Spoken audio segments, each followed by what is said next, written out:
First, Ah, first rodeo. Okay. Hello, everyone. This is the first episode. first Wow. episode. Yay. Yes, this is crazy. I am your host, Isaiah Green. Wow, and this is the first episode of Intentional. Crazy, crazy that we got here. And I have with me the lovely, amazing, talented Erin Croom. Everybody. Stop, stop, stop.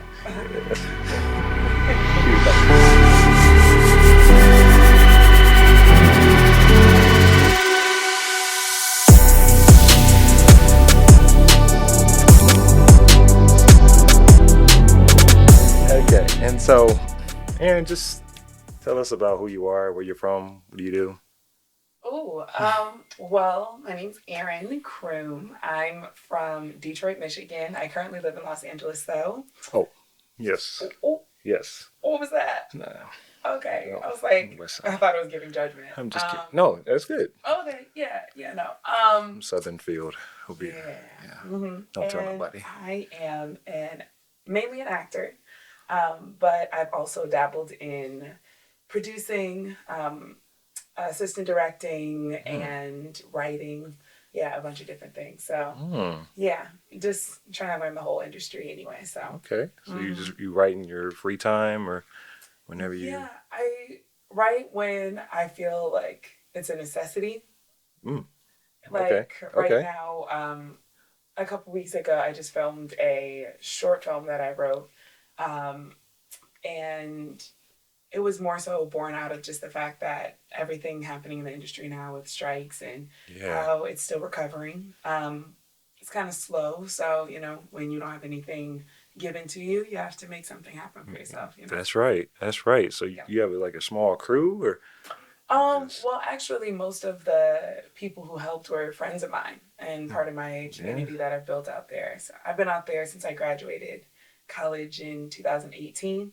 Yeah, Yeah. yeah, I know. Team. And yeah, I was just out here determined to like collaborate and work with people. And then when um, when I think the pandemic hit, it kind of slowed a lot of stuff down for Mm-hmm. people as far as again the industry, similar to like strikes now, and Mm-hmm. it allowed for a lot more collaboration and people to Yeah. start making their own creative content. So Yeah. when you do that, you get to meet a lot of people who are really on probably like the same level as you, maybe a little bit higher, maybe a little bit lower, Yeah. but are like hungry to actually work and improve their craft and be better. So yeah, that's how I built up my network, just by being on set, talking to people, meeting people, and Mm-hmm. developing authentic friendships first. Yeah, I Yeah. hear that. I heard that once. I think Mike Freeman said it. Hang around people that have your solution, not your Yeah. problem. So Yeah. yeah, that's kind of been my story recently a little Yeah. bit. Yeah. And also, I feel like you have to try and be a solution for other people too. Mm, I think there it that is. a lot of people don't understand that, everybody wants to have help, right, All with right. their own stuff. And Or they yeah, should. yeah, you can't do everything alone, right? But I feel like a lot of people try to do so much for themselves and Mm-hmm. find people who want to do things for them, but they aren't willing to extend the same kind of grace, effort, help. And I think that the best way to actually foster those authentic friendships is being able to show people that you'll be there for them just as much as they'll be there Mm-hmm. for you. Oh yeah. Yeah. No, true. When did you know? I guess when did you know that you wanted to act, or when did you know that acting was going to be a part of your purpose? Well, when did I know I wanted to be an actor? Oh my gosh. Okay, so it actually happened pretty early on. Mm. I was originally a competitive dancer when I was a kid for like 9 years. And I even danced in the Macy's Thanksgiving Day Parade twice. Oh shoot. Yeah, I know. I was like, I thought I was going to be a dancer. I was like, that's my path. I'm down it. I love performing. And then there's this traveling play that came into town. Mm-hmm. And every time they went in, they went to a different dance studio and asked a bunch of girls if they wanted to be in this one scene. You had to play orphans or something like that or whatever. And so I got asked if I want to be in it, and I said yes. And then I didn't realize that I was actually so nervous.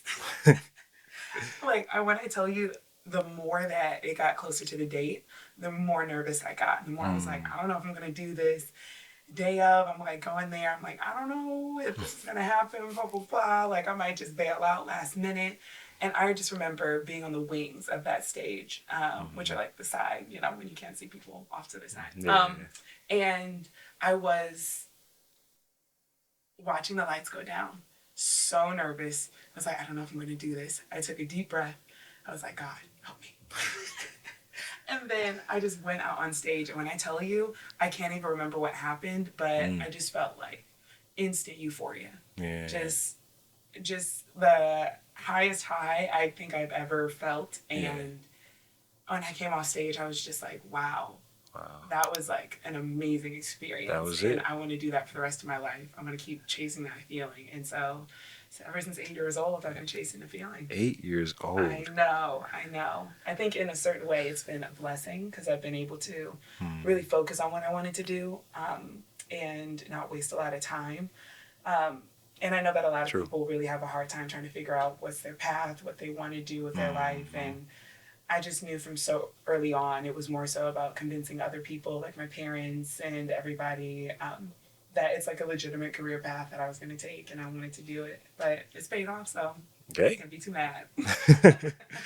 No, that's true. I mean, you were in Harvest Fest with us, Oh and my, not and Harvest Fest. yeah, it's like dang, Yeah. now it's you big time playing in all these type of shows. But we'll get there. We'll get there. But yeah, she was in Harvest Fest with us, y'all. So Okay, I if was y'all don't know like, what Harvest Fest is, uh, Harvest Fest is our church's like play that we yeah, did instead of celebrating Halloween. yeah. We would put on a production, and we were lit. We We were were in it. legit. There was some real actors in there. We were giving our all. Yeah, It was like the most chitlin circuit plays that we were doing, but we were giving our whole entire all. Oh my gosh. And yeah. we were in the main Those sanctuary were thinking that we were big time. yeah. Oh my God. We were. Some of us were. I mean, Some of us weren't. no, some of us needed Jesus. Some of us needed help from above on Yeah, high. Okay. yeah. No, for real. But when did you move to LA Yeah, I and moved. why? Okay, so I moved to LA a couple months after I graduated college. Initially, I didn't think I was going to move to LA. I was trying to convince my best friend at the time to move to Chicago. It was like a safer bet. I was Mm, convincing myself that's where the real artists go because everybody just wants to be seen when they go to LA. And right.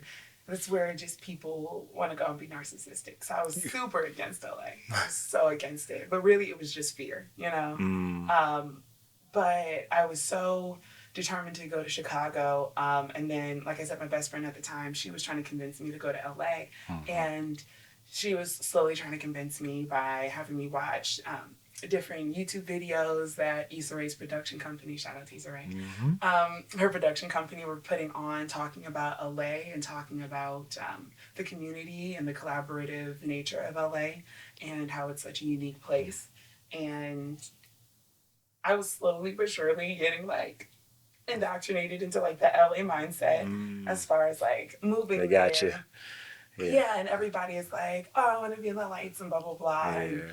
I was trying not to focus on that, but that fear of like, was I actually what LA was looking for? All of Mm, that was really, it was really like starting to take over me. And but I don't know, it started like to grow, faith up a yeah, mustard seed kind yeah, of thing. And it really yeah. started to grow and I was really thinking about it. And so I started really praying my second Huh. semester senior year, like, okay, God, do you really want me here? I don't know if I should be going, but I'm starting Hmm. to really have that desire. So because of that, is this where I really am supposed to go?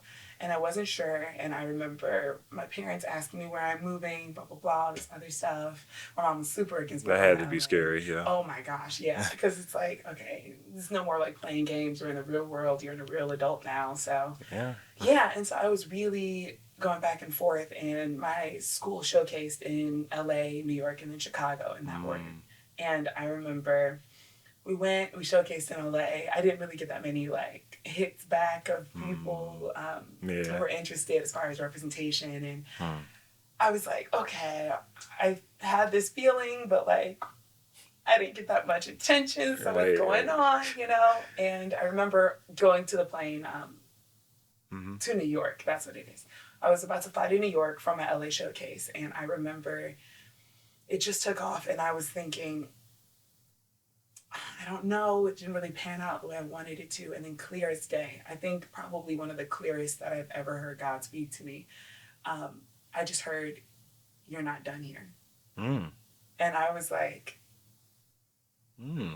who's talking to me? Because I was like, I didn't have the interest. I didn't Ah. have any of that. I was like, I don't know how, but I just knew I'm not done here. Mm. And looking back, it was so obvious it was God. Lo and behold, I knew I didn't want to move to New York. So Mm. when I went to the showcase in New York, I was like, I'm just going to have fun and let that be a lesson to all actors and performers out there. The more that you just let go of the pressure and have fun, the better you'll do. She's so good at looking at the cameras. No, but like, come on now. Just trained. Gems. No, but I remember I showcased in New York and I was just like, I'm just going to have fun. I have nothing, no expectations Yeah. here. And I remember I got this hit back to send out my headshot and resume. So I did. And then this manager emailed me back. And Mm. so I set up a meeting. So then we start talking at this meeting. We start hitting it off. She's a Midwestern gal too. Mm. And all of a sudden, out of nowhere, she was like, "Have you ever thought about moving to LA?" And I said, Wow. "What?" I was like, "What are you talking about?" And she It's said, "Well, confirmation. actually, I'm based in LA. I missed your LA showcase because it was between you and another school, Mm. but I knew it was going to be in New York when you were showcasing in New York. So I was at a different school showcase when you were in Yeah. LA." And I was over here like, no way.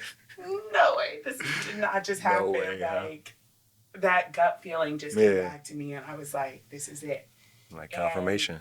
yeah, Yeah. and when I tell you everything just lined up from there, Mm. and my dad had gotten me married to someone in Mm. LA in my senior year of high school. So I already had some family out Yeah. there. I already felt like I had some kind of structure. Somebody was wanting to represent me out there, Mm.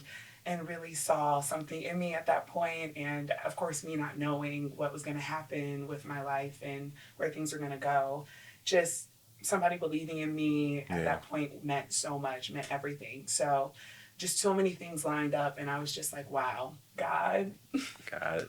you did your big one. He Okay, you does. did your big one. 'Cause I was kind of just flabbergasted, Mm-hmm. vocab word, flabbergasted by kind of how it all just worked out. And I was just so nervous, Mm-hmm. so paranoid about all the different things that were going to happen, and it all just worked out. It just works out. That's Like what he God be doing, does. you know what I mean? Yeah. He works everything for our good, doesn't he? Yeah, Doesn't yeah. he? Yeah. It's beautiful. So You know, God really can direct your path. he really can if you let him. People don't. If you let him, Yeah. it's the key. So how hard is it to actually land roles in LA? Kind of get So, into the details of in what you do. I would say it's not that hard, but one of the hardest things you'll ever do. Ah. Yeah. Amen. Check that out. So basically, I would say it's very hard in a sense to like actually get Mm-hmm. booked only because, you know, this whole industry is objective, right? Yeah. So you could be the best audition that somebody has seen that day, but they had someone else in mind for the role, so they just aren't going to cast you. Wow. Yeah, and it's truly one of the most fickle industries you could ever go into. So That is wild. yeah, but another sense, you know, you get sent out an audition. Like logistically, all you do is get sent a scene, which we call sides. Do you have like a agent or a manager? Yes. Okay. So the meeting that I had, the representation that I got from Yeah. that showcase, that was a manager, Mm. and she had been an agent before, so she kind of knew both sides. And then she helped me actually get my agent after I got one of my first roles. Mm. And from there, I've just been represented, which was a blessing in disguise. Again, how God be working, because it's not that easy to get really Yeah. good representation, but my representation has been really Really good to good, me yeah. ever since I signed with them, and I'm like Mm. really happy about that because it takes a lot to get there. But logistically, all you have to do is take the scenes that you get, memorize them. Sometimes you don't have to memorize them, but Mm. like just go over them, do the work, analyze the scene, Mm. character work, background story, all of that jazz. Character work. Stuff, Like details, people, it's the details. stuff that you train for moments such as that. Yeah. But yeah, you take that, you make your own character, you infuse you inside of the scene, and Mm. you record it, send it off to them. But it's hard because you have no idea if you're exactly what they want. But you're just Mm-hmm. this. Mm-hmm. I would say one of the craziest things about acting is that it's really super faith based. Which when people say that Huh. they don't believe in God or something like that, I'm like, but they're an actor. I'm like, are you serious? Like, this is all faith. You know what Can I you mean? can you say that about anything? I mean, exactly. Huh. But It's just yeah. you have no idea what they're looking for. Like you can Yeah. get so far in the audition process and you can know that they love you and you Mm. still don't book it because of something that you are completely out of control over. And at that Mm. point, you just have to understand like what's not Mm. what I don't get isn't meant for me. And you have to trust that if you did the work and you put in the time, the effort, and you really gave your 100% of you, then what's going to pass you by wasn't meant for you. And you Yeah. just can accept the no's rather than let the rejection really control you or make you feel like you're inferior or Yeah. inadequate. You kind of Amen. have to really just like trust that you have that talent, that you have the work ethic to really be there. And I like if that a you lot. yeah if you really Yeah. actually do the work and you know that you're doing the work, just stay in it. It's gonna happen. Mm-hmm. It's funny. Okay, so this is like Yeah. something that I Yeah. Yeah. say all the time. So think about like there's this line, right? And above this line, you Mm. have a bunch of pinballs just going all around, right? Okay. Right? And Yeah, it's then below chaos. the line, there's nothing. The line is basically your work ethic and Mm. your drive, right? Above that line is opportunity. Below that line is the work that you have to get to that opportunity.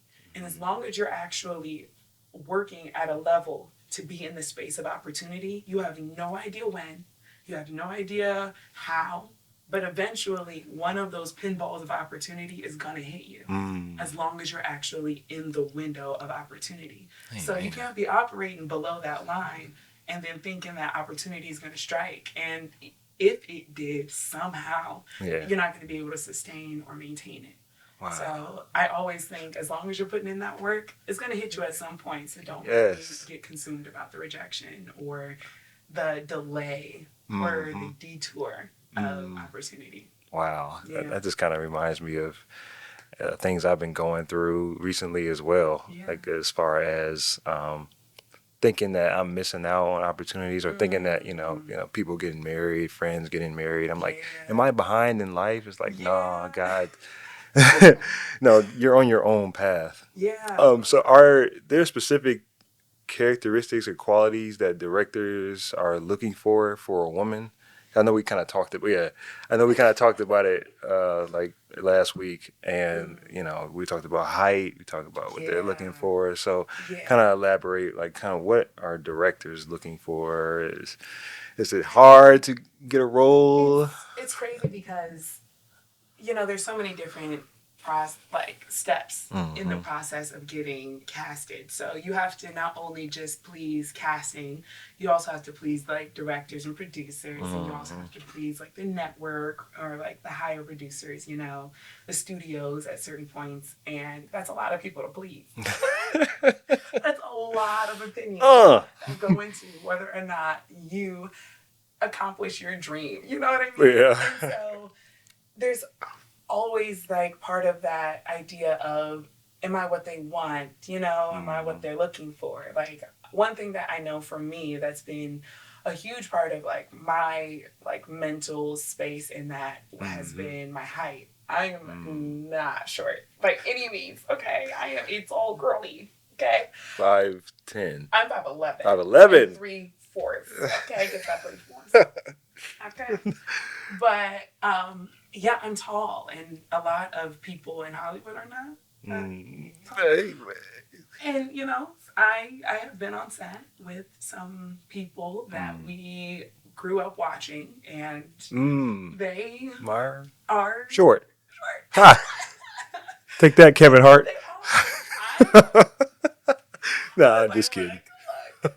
No, a lot of them are short, and like even though people that you think are tall are like Yeah. around my height, and so for a lot of like the visual aspects of that, Mm. I hate a lot of the time when they ask for you to say like slate, which is like your name, your height, your location.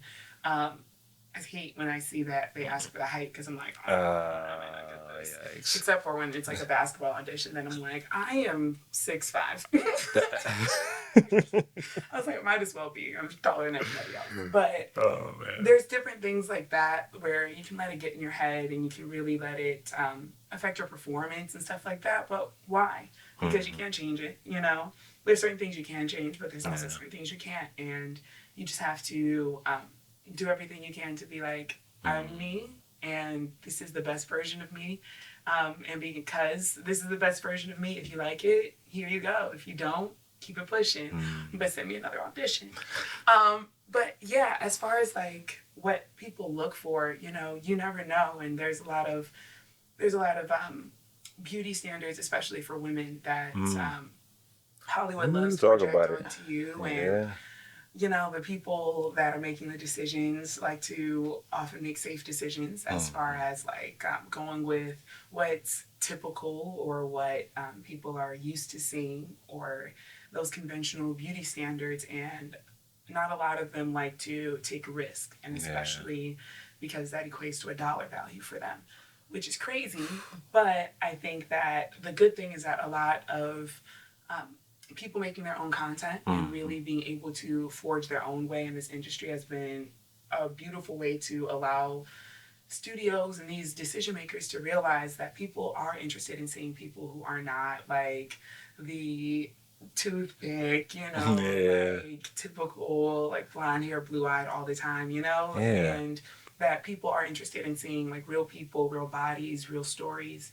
Not Thank you. something, yeah. Hello. It's just it's more dynamic, and I think the industry is always a little bit slower than culture, but Mm. we're starting to see a little bit more of that progression. But I try not to think too much about what they want, just because that can drive you insane. Yeah, I But can imagine. yeah. But I think that as long as you're happy with like who you are and where God has put you, and as long as you're taking Mm. care of the vessel that you're given, I think that you just have to believe in yourself and know that you have Mm. a gift that God gave you. So because of that, just Mm. keep it pushing and know that again, what's meant for you will come to you. It won't pass you Amen. by. Okay. I'm gonna make you sing. I promise you. Silent clap. I'm just kidding. Kind of going a little dark, but what's the lowest point that you would say you feel like in your life was the lowest point you've been? It Okay. can be in LA, it can be when you were here, it can Well, be. no, it was definitely in LA. Mm. I basically grew up in LA, so I Oh, think that yeah. I experienced a lot of different things there. But I think one of the hardest things that I had gone through was a friendship breakup. Mm. Yeah, I have never been Mm. heartbroken by a relationship, like romantically, but heartbroken by friendship. Friendship. It's kind of world Yeah. crashing. I was friends with someone for like 7 years, best friends I think for like 5 of those years, Mm-hmm. or is 4 of those years, Yeah. and like I considered her sister, blah blah blah, all this other stuff, and a lot of different things started to change over the years. It was my friend that convinced me to try and move to LA, Yeah. and I think that there is just so many different like things that started to change dynamic wise in our relationship, and I think at that time I was so loyal, so determined to be like a Mm-hmm. great friend that I was kind of like a bleeding heart, Mm. and I did a lot of things to try and make that work to please that person and to really be there for them and show that I'm always going to be there for you, blah, blah, Mm-hmm. blah. And I think I accepted a lot of mistreatment. because of that. And it's unfortunate just because looking back, it was more so a self worth issue that I was going on within myself to accept Wow. something Mm. that was definitely not. It, not only was it not acceptable, it was just it started to get disrespectful. It started to get really hurtful. Mm. And people around me, a bunch of people, like people I love, cared about, known me for years, family, friends, were like, I Mm-hmm. don't know if that person really is like for you in that way. And I Mm. was over here like, no, that's my best friend. We're gonna be right to the end, blah blah blah. And I think a lot of people really get hung up on trying to bring up the same people that they grew up with or the Yeah. same people that they've Yeah. had a lot of time invested in. And when you get so focused on trying to bring people up, you kind of stunt your vision and your growth Mm. because you're looking down Mm. sometimes Mm. rather than looking up to where you're Yes. supposed to be going.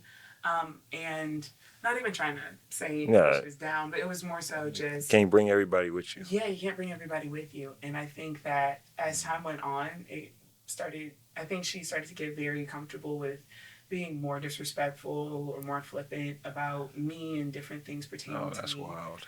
And I can't confirm because I never really actually got the chance to find out. But I think Mm. there was also a little bit of jealousy that was Mm. like festering that, Yeah. I strongly believe that jealousy unchecked is going to cause you to start acting different Mm. because in your mind, the reality of the situation is warped. Whereas Mm. like the reality of what it really is completely different. And jealousy is a human emotion. Yeah. Everybody's going to experience it at some point, but it's more Mm. so what you do with that. It's not Right. about having the feeling, it's about how you react to that feeling. Thank And you. I think a lot of people Mm. Mm. will not actively attack it as soon as it comes on. So, whenever I feel like that feeling of jealousy, Mm. let's say I'm scrolling and I see somebody book something and I'm over here like, Man. when's my next book? I want to be booked too. I'm over here like, okay, you know what? Instead of me just letting that thought fester, I will purposely comment something active, just really show for that person to make them feel Oh, loved. me too. Like you can't have a thought and an action contradict each other at the same time. Mm-hmm. So if you have that negative thought, you actually have to do something physically to deter that thought. iGreen Graphics offers an incredible range of services, including detailed illustrations, stunning graphic design, dynamic motion graphics, and engaging content creation. They specialize in logo design and branding, ensuring your business stands out. And if you need professional video and photography services, they've also got you covered. But that's not all. iGreen Graphics also excels in video editing and a new service offered, logo animation, which brings your brand to life with creativity and precision. To learn more and book their services, visit greengraphics.square.site. Don't forget to follow them on Instagram and subscribe to Intentional on YouTube for more info and inspiring stories.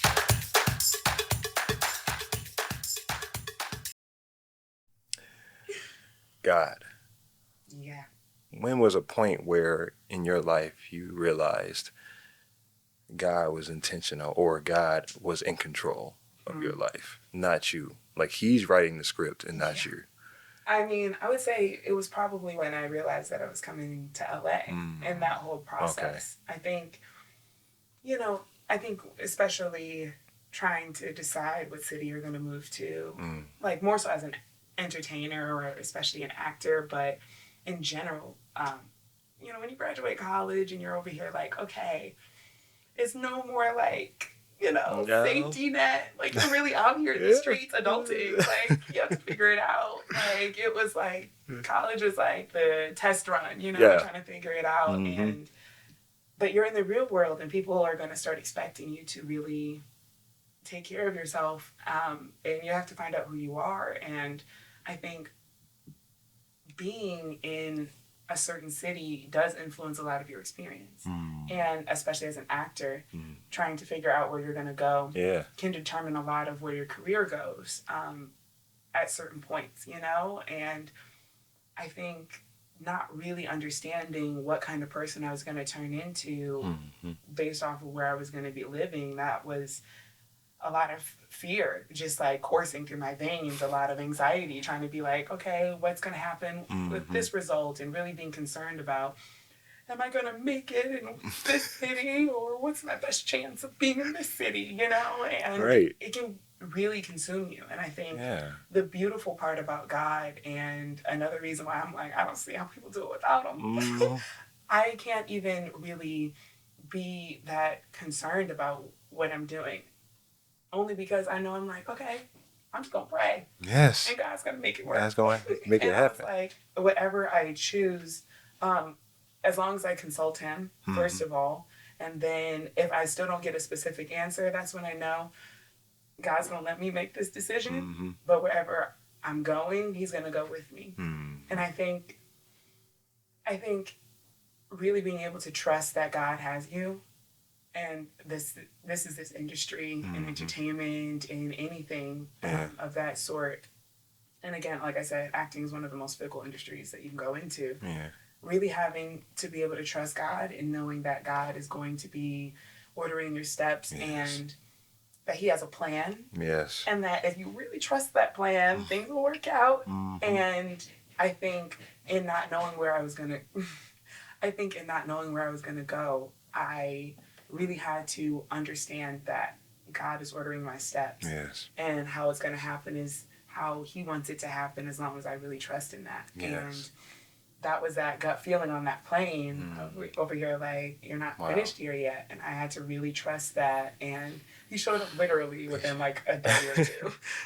That's and how just He seeing is. how that led me to have so many opportunities, and where, you know, my career, my resume is now, the opportunities that I've had since then. Just anytime I'm going through stuff, even now, still really trying to survive in the middle of the repercussions of the strike. Yeah. Really being able to know, like, I've seen Him do it before, and I've seen Him do it before in my life, and how trusting Him has really made me happy in that. I just have to really go ahead and be like, if He did it before, He can do it again. Hey. Okay.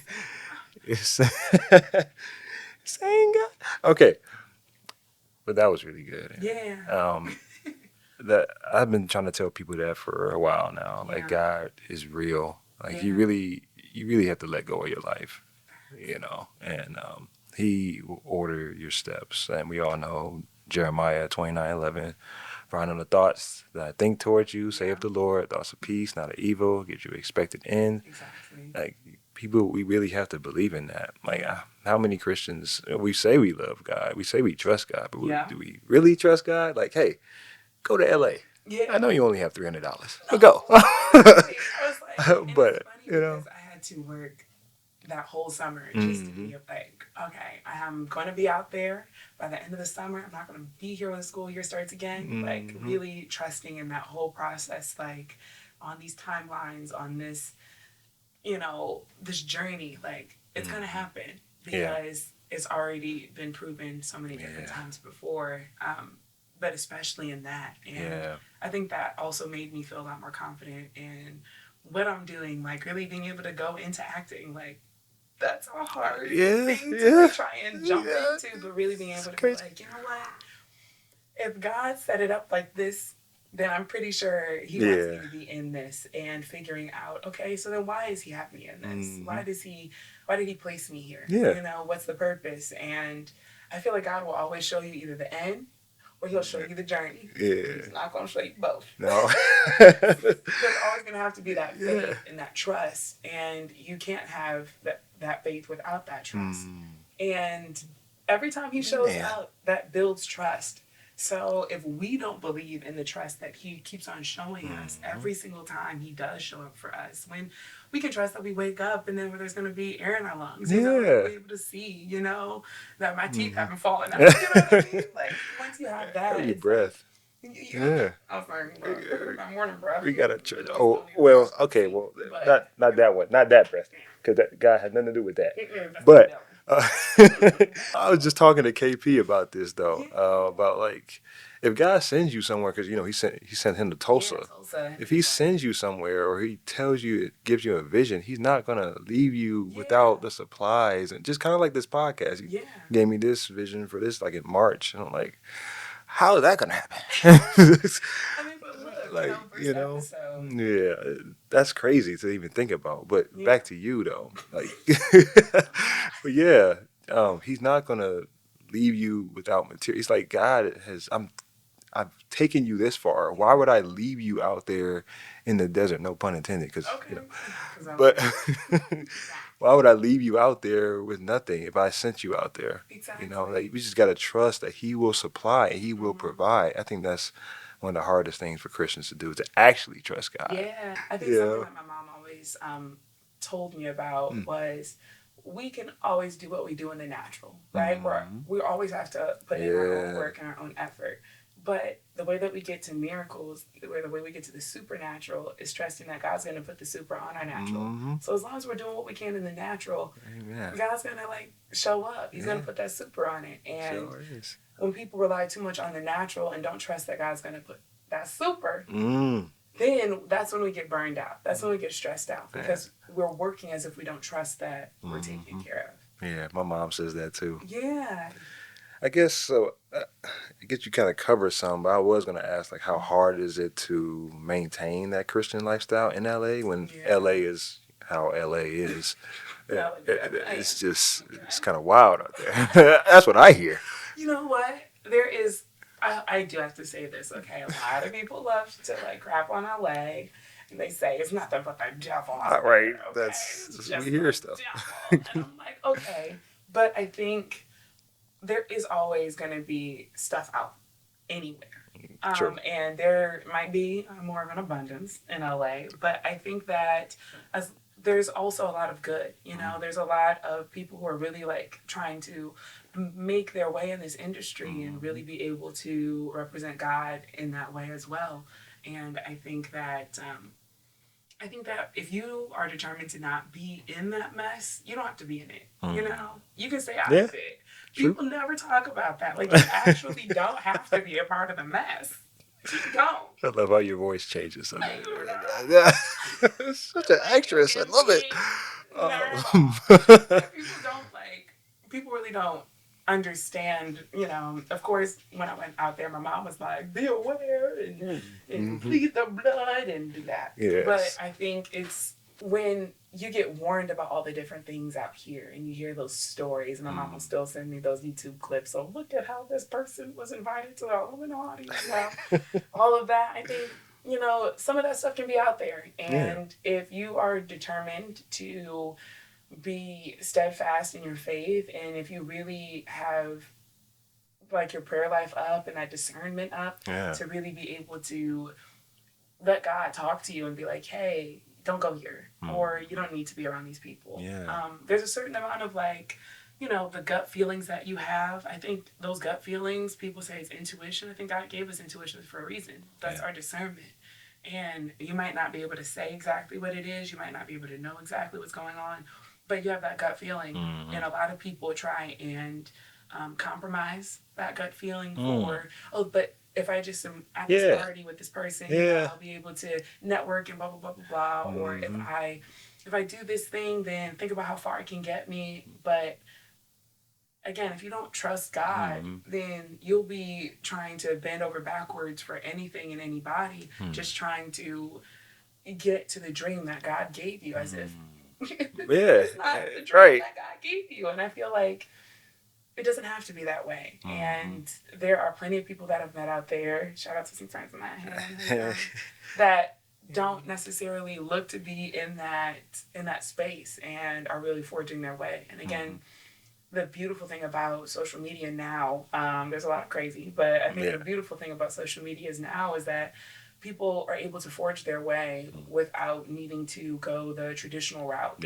or going in the way that a lot of people stereotypically think you have to go. True. And there's space for that. And people, again, in these studios, in these gatekeeping positions, they're starting to realize that they're not so powerful when you have people who are really interested in seeing people who are really out here walking that walk, talking that talk, Yeah, but also really pursuing your dreams because God gave us those dreams, he did. And that doesn't mean that if you're an actor, you have to be in the depths of the Right. nefarious Hollywood. You can just, you can really be true to yourself, authentically you, but still God fearing and love God. Amen. Yeah. Amen. Yes, but you're right. The Holy Spirit always warns. Always, always.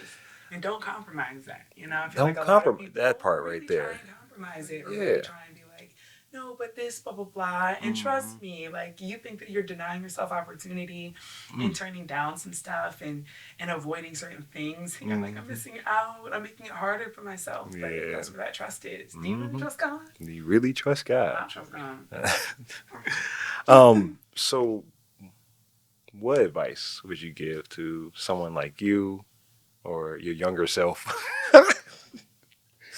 Okay, like, I'm gonna zoom in on that. But what if a younger Erin, high school Erin, wanting to act, wanting to yeah. dance, wanting to explore the world, or Yeah. just someone like you out there? I mean, there's a lot of stuff you can say to younger people. Oh, as far as finding your purpose. Yeah, yeah. I think that first of all, always consult God. I feel like if you don't consult God and you don't really actually listen to the purpose and the path that He has for you, then it's going to be a lot harder. Number one, consult God. Consult God first and foremost. Okay, because I promise you, it'll be so much harder if you don't.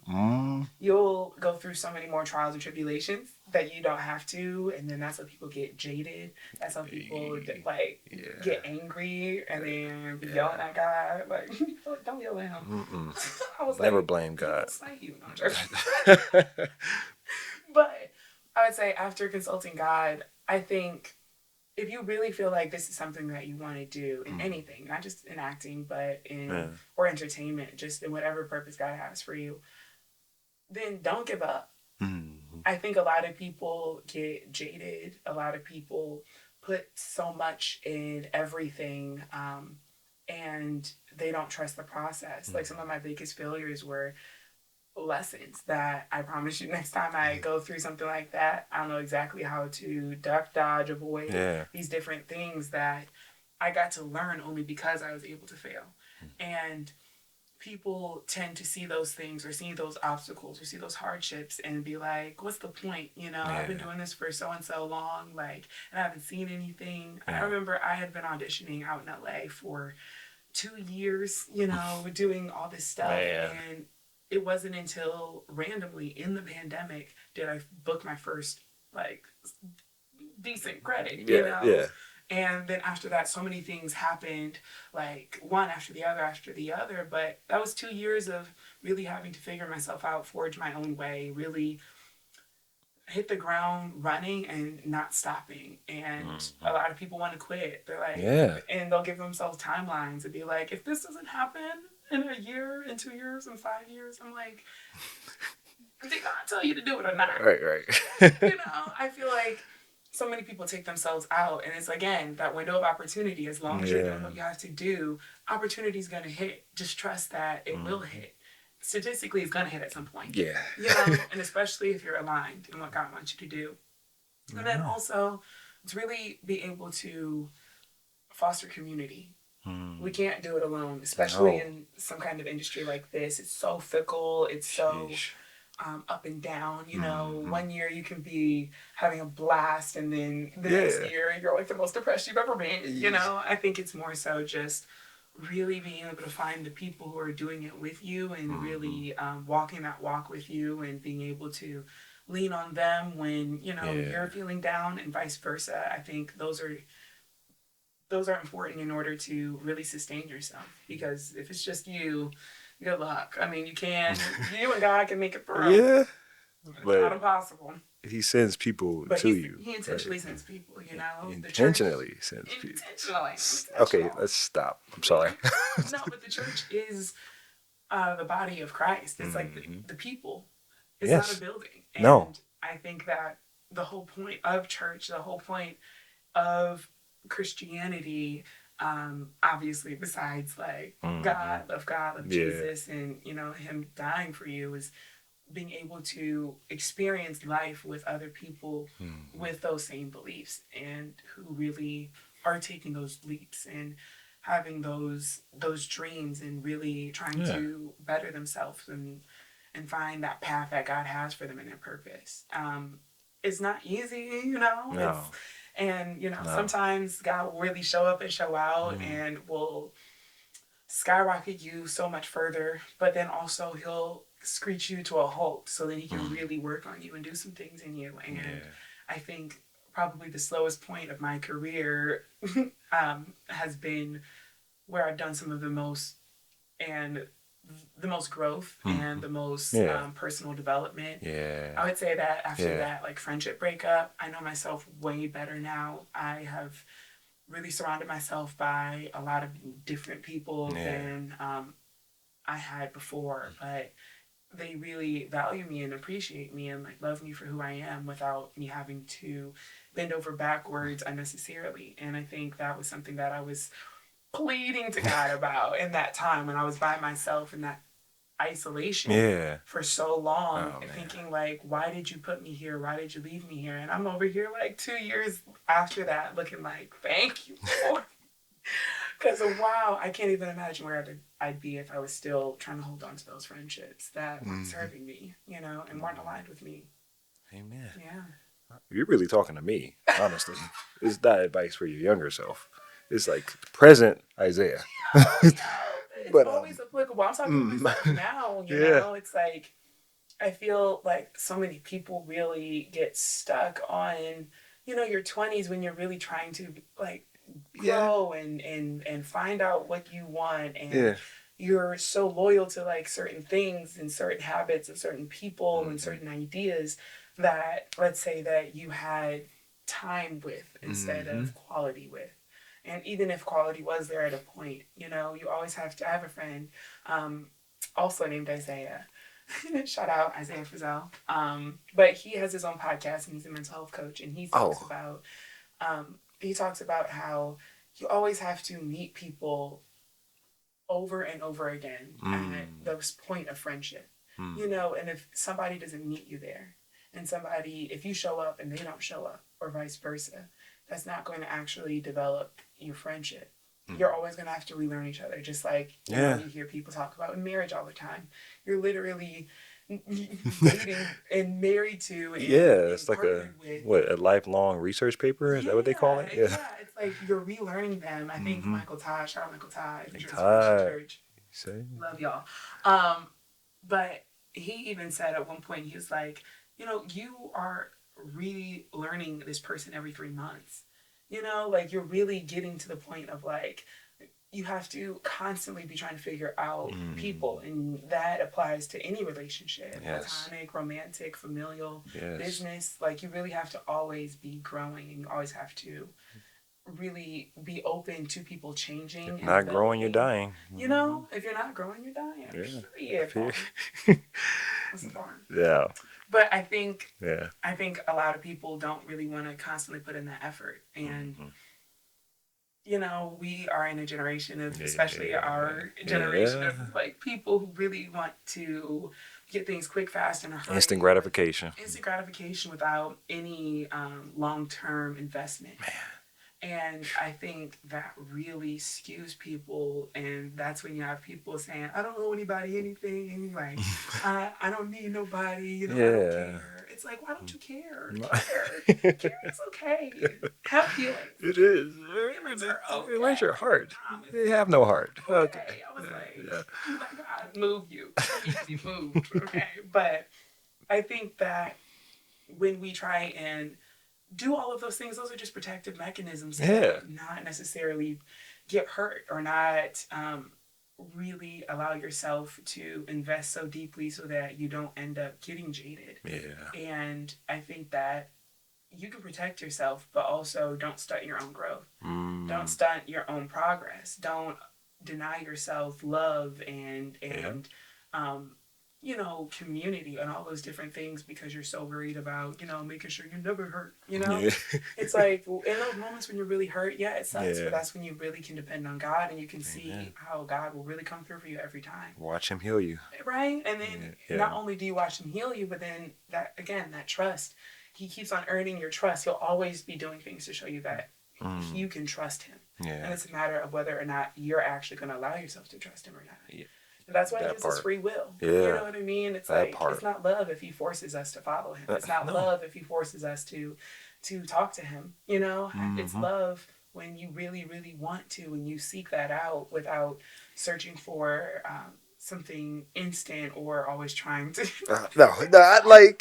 That's touching me right now. It's like it's love when you really want to show up and be there and get to know him and develop that personal relationship. Yeah. And that's why he allows us to get mad at him, and he keeps on giving us grace when we are really out of pocket sometimes, or Man. we let our natural consume us in certain ways. And I think that's really the beauty of God and really showing up and being like, I'll give you grace over and over and over again, but seek me, and you will find, knock and the door will be open. And I think when you do that and you really let go and let God for real, that's when you will be on the best roller coaster of your life.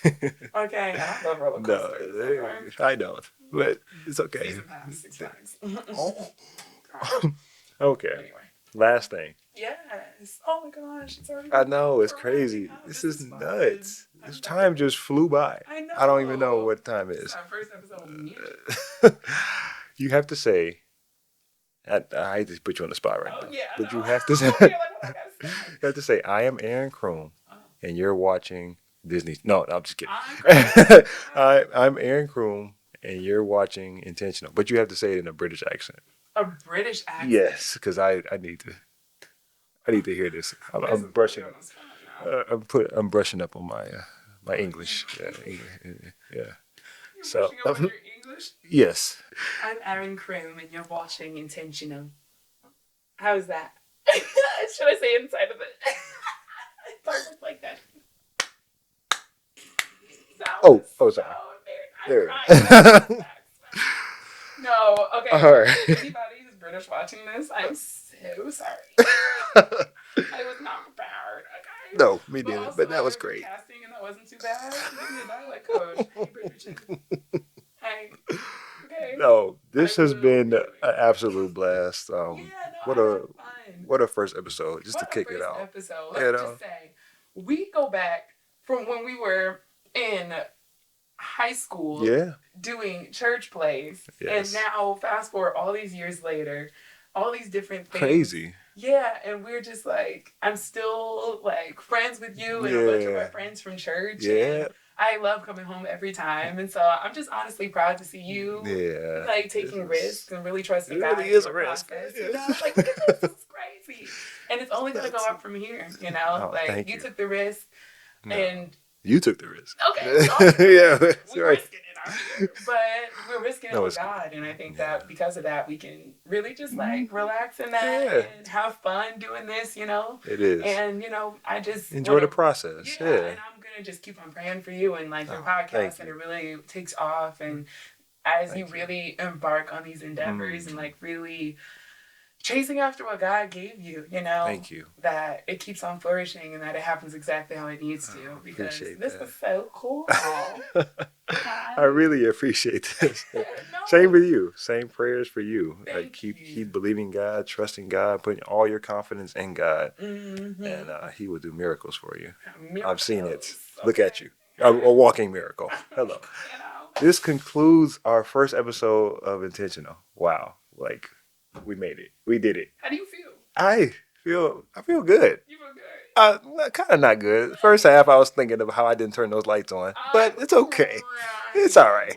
Look, every time you don't get it perfect, that means that you know for next time. Okay? That's what we talking about. You should have been lit a whole lot better, but it's okay. Till next time, y'all.